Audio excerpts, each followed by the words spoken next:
Un matin, un avocat inconnu est venu à ma porte.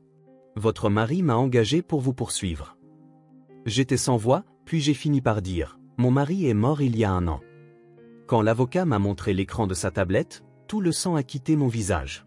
Avant de commencer l'histoire, n'oubliez pas de laisser un like et de vous abonner à la chaîne pour voir plus d'histoires comme celle-ci. Le ciel était couvert ce matin-là à Seattle. De la Maison Blanche à 2 étages du quartier résidentiel de banlieue s'élevaient les voix animées des enfants. Tout en faisant griller du pain dans la cuisine, Claire Miller jeta un coup d'œil à l'horloge. Il était presque 7h30. L'heure d'emmener Noah et Emma à l'école. Maman, où est ma boîte à déjeuner? Noah, 7 ans, dévala les escaliers en courant. Ses cheveux étaient en bataille à cause du sommeil et Claire ne put s'empêcher de sourire. Elle est sur la table. Est-ce qu'Emma est réveillée, elle aussi? Elle est levée, mais elle dit que c'est difficile de s'habiller. Emma, 5 ans, avait récemment commencé à vouloir choisir ses propres vêtements. Cependant, ses combinaisons étaient toujours créatives, et ce matin-là, elle apparut dans une tenue saisissante composée d'une robe violette avec des collants orange. « Maman, tu travailles aujourd'hui aussi ?» demanda Noah en étalant du beurre de cacahuète sur son toast. « Oui, mais je serai à la maison ce soir. Tonton Tom vient vous chercher aujourd'hui. »« Ouais. » Emma tapa dans ses mains. « Tonton Tom nous a emmenés chez le glacier hier. » En regardant les sourires de ses enfants, Claire ressentit des émotions contradictoires. Jusqu'à 1 an auparavant, une autre personne faisait partie de cette scène matinale, Daniel Miller. Son mari est le père des enfants. Daniel était un ingénieur doux qui emmenait toujours les enfants au parc le week-end et leur lisait des histoires avant de dormir. Mais depuis ce jour-là, il n'était jamais rentré. Un accident de bus. Un accident tragique qui avait fait la une des journaux. 17 personnes avaient perdu la vie, et Daniel en faisait partie. « J'aimerais que papa soit là », murmura doucement Emma. Le cœur de Claire se serra. Les enfants se souvenaient encore de leur père. Surtout Noah, qui parlait parfois de la partie de baseball qu'ils s'étaient promis de jouer ensemble. « Papa veille sur vous depuis le ciel. » Claire s'agenouilla pour se mettre à la hauteur d'Emma. « Papa veut que vous grandissiez en bonne santé et fort. » 1 an s'était écoulé depuis l'accident. Les premiers mois furent remplis de désespoir. Les enfants pleuraient la nuit, et Claire elle-même avait des jours où les larmes ne cessaient de couler. Mais la vie, elle, n'attendait pas. Les mensualités du prêt immobilier, les frais de scolarité des enfants, les dépenses quotidiennes. Heureusement, Daniel avait souscrit une assurance vie suffisante, ce qui élimina les soucis financiers. Le prêt immobilier fut remboursé et les fonds pour les études universitaires des enfants furent assurés. Son travail de décoratrice d'intérieur prenait progressivement son envol. Élever seule des enfants tout en travaillant était difficile, mais elle avait gagné la confiance de ses clients et possédait maintenant son propre petit studio. Il y a 3 mois, sa relation avec Tom, qu'elle avait rencontré par le travail, avait commencé. L'architecte avait été impressionné par le travail de Claire, et après avoir collaboré sur plusieurs projets, ils se sentirent attirés l'un par l'autre. « Tu es une femme forte », lui avait dit Tom. Peu de gens pourraient reconstruire leur vie comme ça, seuls. Tom était également gentil avec les enfants. Le week-end, ils partaient tous les 3 en pique-nique. Il apprenait à Emma à dessiner et jouait au football avec Noah. Les enfants, d'abord méfiants, étaient maintenant complètement à l'aise avec lui. « Tonton Tom, reviens jouer », disait toujours Noah. Le bruit d'un moteur de voiture se fit entendre. Le bus scolaire était arrivé. « Allez, on y va ». Claire tendit leur sac à dos aux enfants. Après avoir accompagné les enfants à l'arrêt de bus, Claire rentra chez elle et se prépara un café. Dans la cuisine silencieuse, elle contempla la photo de Daniel. La photo de famille exposée sur l'étagère du salon. Elle avait été prise à Noël dernier. « Qu'en penserais-tu » Claire parla doucement à la photo. « Me pardonnerais-tu d'être avec Tom ?» La culpabilité se tapissait toujours dans un coin de son esprit. Elle avait aimé son mari. Elle l'aimait encore. Mais la vie continue. Les enfants avaient besoin d'une figure paternelle, et il était difficile pour Claire de tout porter seule. Tom comprenait. « Prends ton temps. J'attendrai. » La veille au soir, Tom avait appelé. « J'ai quelque chose d'important à te dire ce week-end. » Sa voix semblait un peu nerveuse. Claire avait le pressentiment de savoir de quoi il s'agissait. Probablement une demande en mariage. En pensant aux enfants, le mariage avec Tom semblait idéal, une stabilité financière, et les enfants auraient un père. Mais au fond de son cœur, elle avait des doutes. Était-ce vraiment bien de laisser partir Daniel ? l'horloge indiquait 9 heures. Aujourd'hui, elle avait rendez-vous avec un nouveau client. Claire lava sa tasse de café, prit son sac et quitta la maison. Peu à peu, elle sentait qu'un nouveau bonheur se dessinait. Ce week-end-là, Tom se rendit chez Claire, l'air un peu plus nerveux que d'habitude. Les enfants jouaient dans le jardin, et tous deux s'assirent face à face dans le salon tranquille, buvant un café. Claire. Tom prit une profonde inspiration et lui prit la main. Depuis que je t'ai rencontré, ma vie a changé. En voyant ta force, ta gentillesse et ton amour pour les enfants, je veux vraiment faire partie de cette famille. Le cœur de Claire s'emballa. Elle s'attendait à ces mots, mais les entendre lui procura un serrement au cœur. Je veux fonder une famille avec vous tous. Officiellement. Je veux que tu m'épouses. Tom sortit une petite boîte en velours. À l'intérieur scintillait une bague en diamant modeste mais magnifique. Des larmes montèrent aux yeux de Claire. Elle ne savait pas si c'était des larmes de joie ou de confusion. Tom, Claire ne trouvait pas ses mots. Je suis heureuse. Vraiment, mais j'ai encore besoin de temps. Je dois penser aux enfants aussi. Bien sûr. Je ne veux pas te presser, mais je voulais que tu saches ce que je ressens. Cette nuit-là, après que les enfants se furent couchés, Claire triait seule les souvenirs de son temps avec Daniel. Alliance, photo d'eux, lettres qu'il lui avait écrites. Tous des trésors précieux. Daniel, que dois-je faire? Murmura-t-elle à la photo de son mari. Je ne pourrai jamais t'oublier. Mais les enfants ont besoin d'un père. J'ai mes limites, toute seule. Le lendemain matin, Emma dit soudainement en prenant son petit déjeuner, « Maman, tu vas te marier avec tonton Tom. » Claire regarda sa fille, surprise. « Pourquoi demandes-tu ça? » Hier, tonton Tom avait une petite boîte. J'ai vu ça dans les films. Ça s'appelle une demande en mariage, non?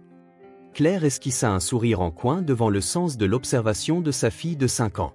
Noah écoutait aussi avec intérêt. Si c'était vrai, qu'est-ce que vous en penseriez? Demanda Claire prudemment. Je ne sais pas, dit Emma en penchant la tête. Tonton Tom est gentil. Mais est-ce qu'on oublierait papa? On ne l'oubliera jamais, dit Noah fermement. Papa, c'est papa. Personne ne peut le remplacer. Claire s'assit entre les enfants et les serra tous les deux dans ses bras. On n'oubliera absolument jamais papa. Papa vit pour toujours dans nos cœurs. Mais la vie continue. Parfois, on rencontre de nouvelles personnes et on crée de nouvelles familles. Ça veut dire qu'on aurait un nouveau papa? Demanda Noah. Il n'y a qu'un seul papa. Mais parfois, les personnes qui tiennent à notre famille peuvent devenir plus nombreuses. Tonton Tom est quelqu'un qui nous aime. Emma réfléchit un instant puis dit, si tonton Tom ne remplace pas papa, mais qu'il est un nouveau membre de la famille, alors peut-être que c'est bien. Au cours des semaines suivantes, Claire fit avancer prudemment sa relation avec Tom. Elle augmenta le temps que Tom passait naturellement avec les enfants et observa leurs réactions.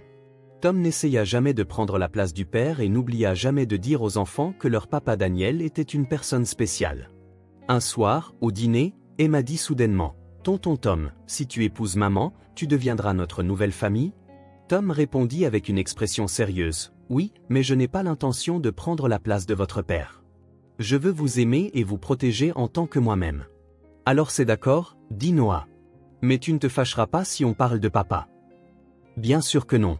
J'aimerais beaucoup que vous me parliez de votre père. Les personnes qui sont importantes pour vous le deviennent aussi pour moi. Les expressions des enfants s'adoucirent. Claire sentit une chaleur dans sa poitrine. Tom comprenait vraiment cette nuit-là, après que les enfants se furent endormis, Claire se tourna vers Tom. J'en ai parlé avec les enfants. Elle prit une profonde inspiration. Je veux t'épouser. Créons une nouvelle famille. Le visage de Tom s'illumina. Vraiment? Oui. Mon amour pour Daniel ne changera pas, mais mon amour pour toi est réel aussi. C'est un amour différent, mais tout aussi profond. Ils s'étreignirent. Claire ressentit une paix profonde pour la première fois depuis longtemps. La semaine suivante, une réunion de famille fut organisée. Ils s'assirent tous les 4 dans le salon pour discuter de l'avenir. « Est-ce que nos noms vont changer ?» demanda Noah, inquiet. « Non, ils ne changeront pas, répondit Tom. Vous resterez la famille Miller. Je me joins simplement à vous en tant que membre. »« On va déménager ?» demanda Emma. « Restons ici pour le moment, répondit Claire. C'est une maison importante, remplie des souvenirs de tout le monde. » Les enfants parurent soulagés. Leur attente d'une nouvelle famille semblait plus grande que leur anxiété face au changement. Quelques jours plus tard, Claire et Tom se rendirent à la mairie. Tenant les formulaires de mariage, ils étaient tous les deux un peu nerveux. « Tu es vraiment sûr ?» confirma Tom une dernière fois. « Oui. Prenons un nouveau départ. » En signant les documents, Claire parla à Daniel dans son cœur. « Je ne veux pas te trahir, mais nous, les vivants, avons besoin d'un chemin pour continuer à vivre. Je suis sûr que tu comprends. » Sur le chemin du retour, ils marchaient main dans la main. Une nouvelle forme de famille se dessinait. Une famille connectée non seulement par le sang, mais par les liens du cœur. Ce serait complexe et parfois difficile, mais ce serait sûrement quelque chose de chaleureux et rempli d'amour. Le soir, en allant chercher les enfants, Emma courut vers Claire. « Maman, on est une nouvelle famille à partir d'aujourd'hui ?» « Oui, mais nous sommes une famille dans l'amour depuis longtemps déjà. » Noah s'approcha aussi avec un sourire. « Tom, je n'ai plus besoin de t'appeler tonton. Comment voudrais-tu m'appeler ?» Tom s'agenouilla et demanda, « Est-ce que Tom, ça va ?» « Je n'ai qu'un seul papa. » « Bien sûr. » Dans la voiture sur le chemin du retour, tous les quatre savourèrent tranquillement leur bonheur. 3 semaines plus tard, un mardi matin, ils étaient entourés par le calme habituel. Claire avait accompagné les enfants à l'école, et Tom était également parti tôt pour une réunion de chantier. Seule dans la cuisine, elle vérifiait son emploi du temps de la journée en buvant son café. Elle avait un rendez-vous avec un nouveau client dans l'après-midi et devait accompagner Emma à sa dernière répétition de récital de piano le soir. L'interphone sonna juste après 9 heures. Claire posa sa tasse et se dirigea vers l'entrée, vérifiant le moniteur. Un homme inconnu en costume se tenait là. Elle se demanda si c'était un vendeur, mais ressentit un certain malaise. L'homme, d'une 50aine d'années, avait une expression sérieuse. Il tenait une mallette en cuir noir. « Qui est-ce » demanda-t-elle à travers l'interphone. « Je suis Johnson. Du cabinet d'avocats Johnson et Associés. J'aimerais parler à Madame Claire Miller de quelque chose. » Le mot « cabinet d'avocats » fit accélérer un peu le cœur de Claire. Était-ce une erreur, ou peut-être quelque chose concernant la vente de la maison ou des procédures de succession? Bien que méfiante, elle ne pouvait pas simplement refuser une personne habillée formellement, alors elle ouvrit la porte.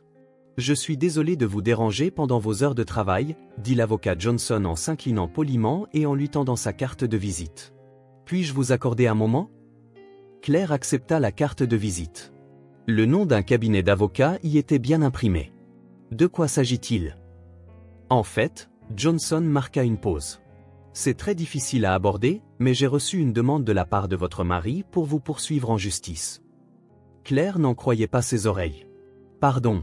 Pourriez-vous répéter? » « J'ai reçu une demande de Monsieur Daniel Miller pour vous poursuivre au civil concernant l'acquisition illégale de biens et des questions relatives à la garde des enfants. » L'esprit de Claire se vida. Elle ne pouvait plus parler. Ce devait être une sorte de mauvaise blague. Mais l'expression sérieuse de l'avocat en face d'elle indiquait que ce n'était pas une blague. « Mon mari ?» Claire réussit à articuler. « Est décédé il y a 1 an dans un accident de bus. » L'expression de l'avocat Johnson se mua en confusion. « Madame, n'y a-t-il pas une erreur? J'ai rencontré Monsieur Daniel Miller il y a tout juste 3 jours. » « C'est impossible, » répondit Claire d'une voix tremblante. « J'ai assisté aux funérailles de mon mari. Je vais sur sa tombe tous les mois. » L'avocat soupira lourdement et sortit une tablette de sa mallette. « Je suis désolé de vous montrer ceci, madame, mais veuillez regarder. » Des documents juridiques apparurent sur l'écran. Dans la section des informations clients, c'était clairement écrit. Et en dessous se trouvait une photographie. Claire sentit son sang se glacer dans ses veines. Un homme en fauteuil roulant était photographié. La moitié gauche de son visage portait de grandes cicatrices et son bras droit était immobilisé dans un plâtre. Ses cheveux étaient plus courts qu'avant et il était maigre, mais c'était sans équivoque un visage familier.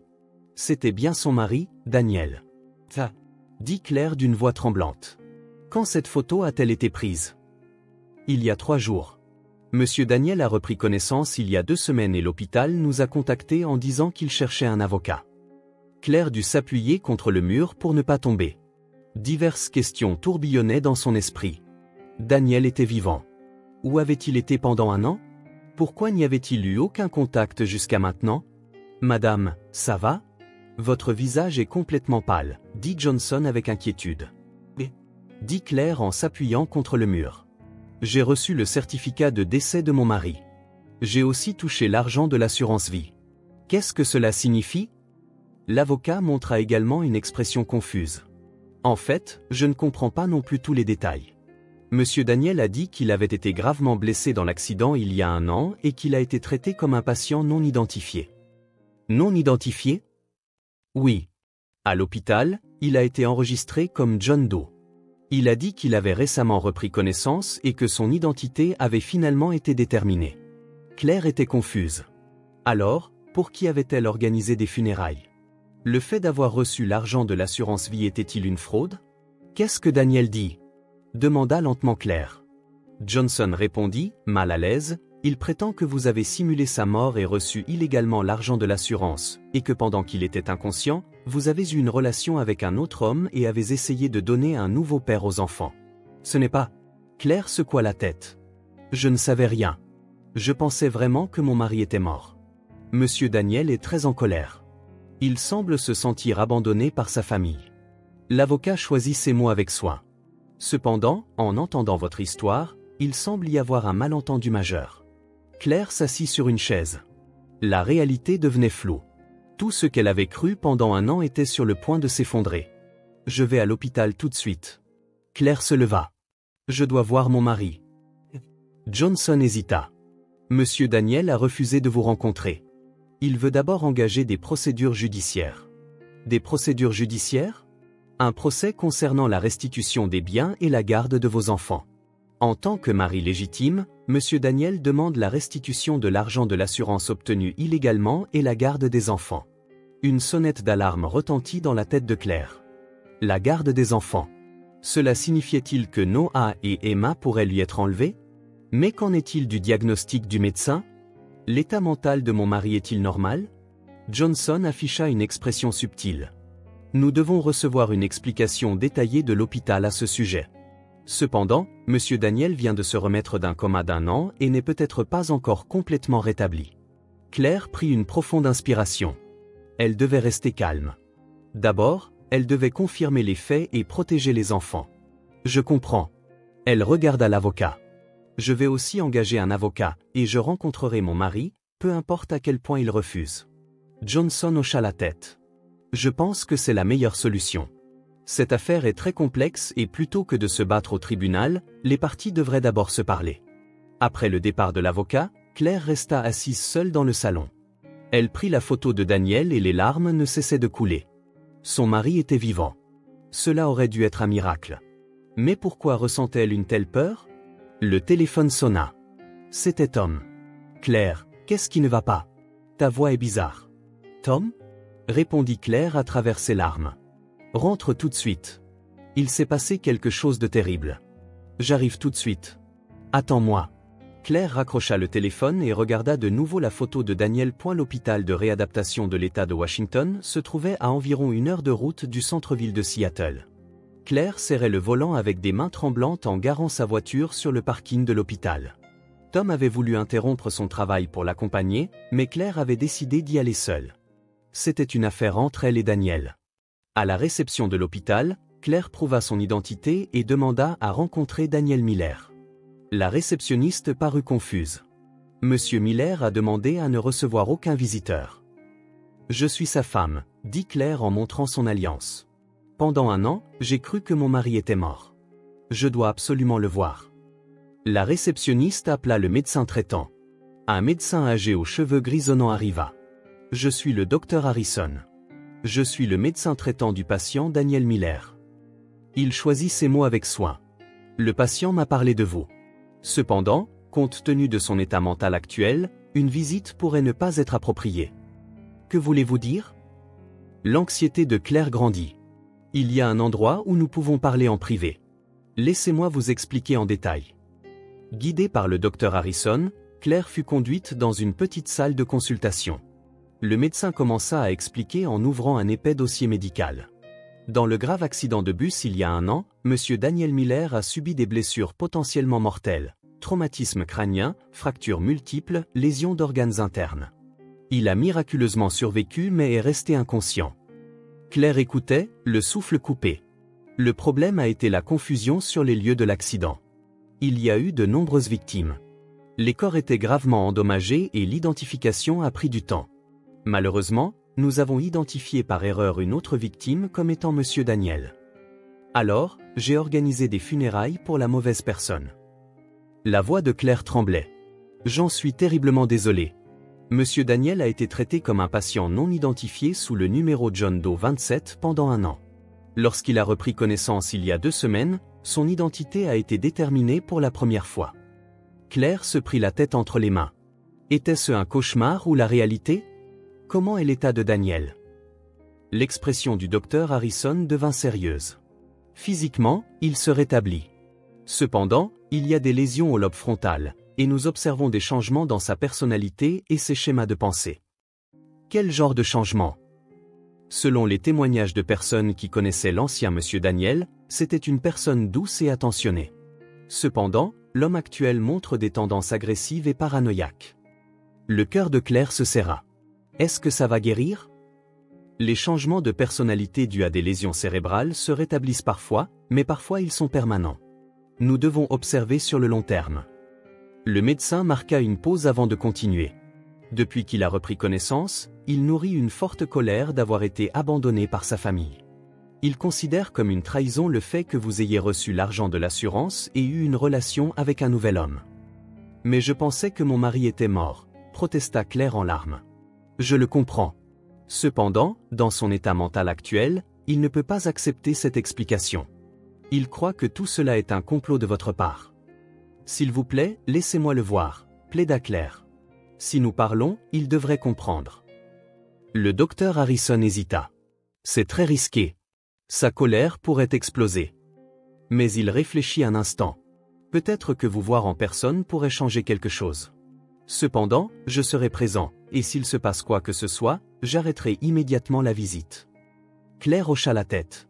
S'il vous plaît. La chambre 306 se trouvait au 3e étage de l'hôpital. Devant la porte, Claire prit une profonde inspiration. Elle était sur le point de revoir son mari pour la première fois en 1 an. Cependant, ce n'était peut-être pas le mari doux qu'elle aimait. Le médecin frappa à la porte et entra. « Daniel, vous avez une visite. » « Qui est-ce? Un avocat ?» Une voix basse vint de l'intérieur. « Votre femme est venue vous voir. »« Je ne verrai pas cette femme. Faites-la partir. » Claire entra dans la chambre le cœur serré. Un homme en fauteuil roulant se retourna. C'était bien Daniel. Cependant, ses yeux avaient une lueur froide qui n'existait pas auparavant. « Daniel » appela Claire d'une voix tremblante. « Ne m'appelez pas par ce nom, » dit froidement Daniel. « Vous n'avez pas le droit de prononcer mon nom. »« C'est toi. C'est vraiment toi » s'approcha Claire en pleurant. « Ne vous approchez pas. » Daniel recula son fauteuil roulant. « Pendant que j'étais dans le coma, vous avez pris l'argent de l'assurance et trouvé un nouvel homme. »« Je ne savais pas, » expliqua désespérément Claire. « Je te croyais mort. J'ai organisé des funérailles et je suis allé sur ta tombe tous les mois. »« Arrêtez de mentir. » La voix de Daniel résonna dans la chambre d'hôpital. « Vous m'avez abandonné et avez essayé de donner un nouveau père aux enfants. »« Ce n'est pas vrai. Pendant 1 an, j'ai enduré la tristesse de t'avoir perdu. Les enfants parlaient de toi tous les jours aussi. Alors pourquoi sortez-vous avec un autre homme ?» Claire ne savait que répondre. Comment pouvait-elle expliquer sa relation avec Tom? Dit Claire en essuyant ses larmes. « J'ai eu du mal à élever les enfants seuls. Mais je ne t'ai jamais oublié, pas une seule fois. Alors vous avez trouvé mon remplaçant. » La voix de Daniel était pleine de haine. « Pendant que j'étais inconscient, vous avez construit une nouvelle vie avec mon argent. » Le docteur Harrison intervint. « Daniel, votre femme est aussi une victime. L'erreur d'identification de l'hôpital en est la cause. » Le docteur est de son côté aussi? Daniel foudroya le médecin du regard. « Vous êtes tous de mèche. » Claire se sentit désespérée. Le corps en face d'elle était certainement celui de son mari, mais l'âme semblait être celle d'une autre personne. Elle ne retrouvait nulle part ce doux sourire ou ces mots attentionnés. « Daniel, s'il te plaît, dit Claire en dernier recours. Pense aux enfants. Noah et Emma t'aiment tous les deux. Ils pensent à toi tous les jours. » Pendant un instant, l'expression de Daniel sembla s'adoucir, mais il retrouva rapidement une expression dure. « Les enfants m'ont été enlevés. Vous et l'avocat prévoyez de prendre mes biens et mes enfants. »« Ce n'est pas vrai, » supplia Claire en larmes. « Je veux juste que notre famille soit de nouveau réunie. »« Famille ?» Daniel rit d'un air moqueur. « Vous n'êtes plus ma famille. Vous êtes devenu la famille d'un autre homme. Le docteur Harrison se leva. Mettons fin à la visite ici. L'état d'agitation du patient continue. Claire regarda son mari une dernière fois. Je t'aimais. Je t'aime encore, mais tu es. Considérez-moi comme mort. Daniel se détourna. Votre mari est mort il y a 1 an. Après avoir quitté la chambre d'hôpital, Claire s'effondra en larmes dans le couloir. Le docteur Harrison posa réconfortante sa main sur son épaule. Madame, l'homme qu'il est actuellement est malade. Ce sont des symptômes de ses lésions cérébrales, pas sa vraie personnalité. Mais y a-t-il un espoir de guérison? Le médecin secoua la tête. Je ne sais pas. Cependant, dans son état actuel, un retour à la maison serait difficile. Cette nuit-là, Claire raconta tout aux enfants et à Tom. Noah pleura et Emma était confuse. Papa est vivant? Mais pourquoi ne vient-il pas nous voir? Demanda Noah. Papa est malade, dit Claire en serrant les enfants dans ses bras. Ses blessures physiques ont guéri, mais ses blessures émotionnelles ne sont pas encore guéries. Il ne veut pas nous voir? Demanda Emma en pleurant. Claire ne savait que répondre. Devait-elle dire la vérité ou mentir pour protéger les enfants? Papa est très confus en ce moment. Mais un jour, il redeviendra sûrement le papa d'avant. Tom dit doucement, Claire, que devons-nous faire? Je ne sais pas, répondit honnêtement Claire. Mais nous devons protéger les enfants. Ça, c'est certain. Cette nuit-là, Claire continua de réfléchir seule. Son mari était vivant. Cependant, la personne qu'elle aimait avait disparu. Dans cette situation, quel choix devait-elle faire pour les enfants et pour elle-même? 6 mois plus tard, Claire se rendit à l'hôpital avec les enfants. Les visites mensuelles étaient devenues une routine.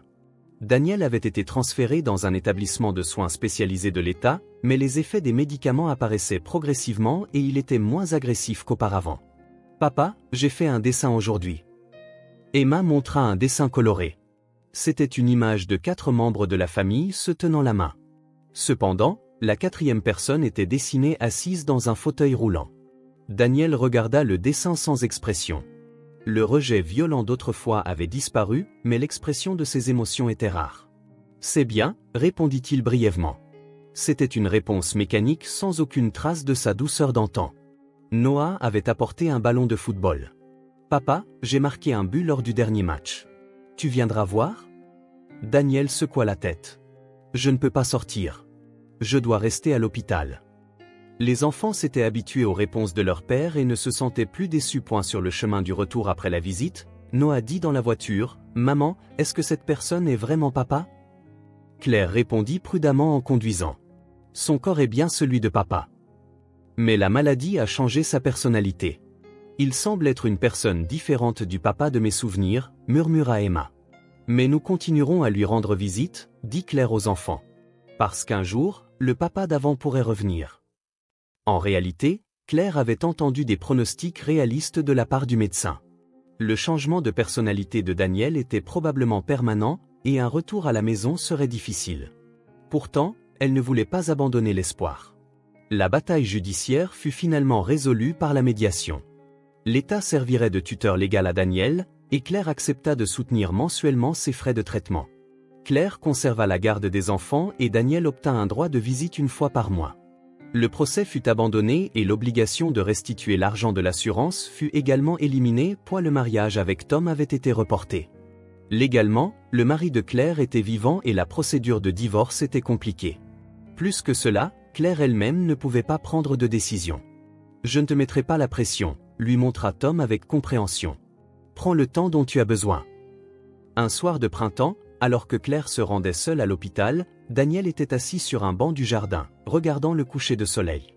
Il avait une expression inhabituellement paisible. « Bonjour, Daniel. » Claire s'assit à côté de lui. Il répondit sans se retourner. « Pourquoi venez-vous? Je ne suis plus votre mari. Pour moi, tu seras toujours une personne importante. » Le silence se prolongea un moment. Le coucher de soleil les illuminait doucement tous les deux. « Les enfants, » dit soudain Daniel. « S'il vous plaît, prenez soin d'eux. » Claire le regarda, surprise. C'était la première fois depuis longtemps qu'elle entendait l'ancienne voix de Daniel. « Je ne peux plus rien faire en tant que père, mais je veux que ces enfants soient heureux. » Daniel. Des larmes montèrent aux yeux de Claire. Cet homme, Tom, est-il une bonne personne? c'est une personne très gentille. Les enfants l'aiment bien aussi. Daniel hocha légèrement la tête. Alors c'est bien. À partir de ce jour, quelque chose sembla changer. Daniel ne retrouva jamais sa douceur d'antan, mais son hostilité envers la famille avait disparu. Quand l'automne arriva, Claire prit enfin une décision. Elle décida d'entamer une médiation pour le divorce et de régler sa relation juridique avec Daniel. Pour elle, c'était aussi un dernier adieu au mari qu'elle avait aimé. Qu'est-ce qu'une famille ? Pensa Claire en serrant les enfants dans ses bras. Les liens du sang, la loi ou les liens du cœur ? Il n'y avait pas une seule réponse. Daniel était biologiquement leur père et légalement son mari. Cependant, sa personnalité était devenue celle d'une autre personne. D'un autre côté, Tom n'avait aucun lien de sang mais aimait la famille de tout son cœur.